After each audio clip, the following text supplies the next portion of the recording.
अरे भाई साहब, मोदी सरकार का यार कुछ समझ में नहीं आ रहा। बताओ, 50-50 रुपए डीजल पेट्रोल पर बढ़ा रही है, और जब घटाने का नंबर आता है तो 2-4 रुपए घटाती है। ये क्या ढपोसला है। हाँ, सरकार द्वारा पेट्रोल डीजल पर जानलेवा वृद्धि करके 2-4 रुपए कम करना वैसा ही है जैसे तमाचा मारकर गुदगुदी करना। और देखो, विकास तक हो नहीं रहा है।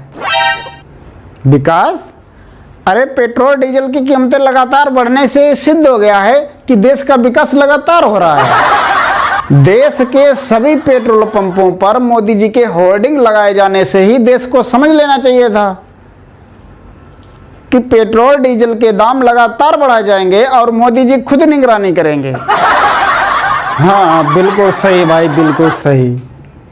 वैसे एक अच्छी सरकार की क्या निशानी है? अच्छी सरकार? अरे अच्छी सरकार वही होती है जो अपने नागरिकों के दिमाग में ये बिठा दे कि अगर तुम्हारी बदहाली नहीं बढ़ी तो देश की खुशहाली घट जाएगी।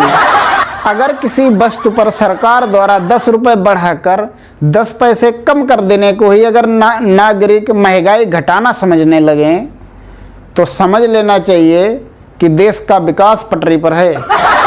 आप लोगों ने गौर किया होगा, अभी उत्तर प्रदेश में चुनाव थे तो 2-3 महीने डीजल पेट्रोल के दाम नहीं बढ़े तो लोगों में त्राहिमाम मच गया कि हे भगवान, अब देश के विकास का क्या होगा।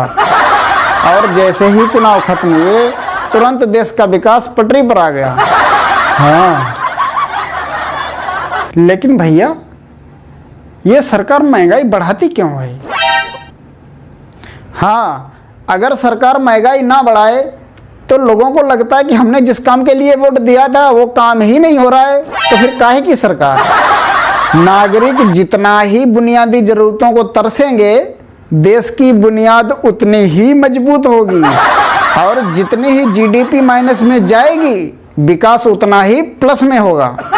क्योंकि महंगाई और विकास एक दूसरे के पर्यायवाची बना दिए गए हैं।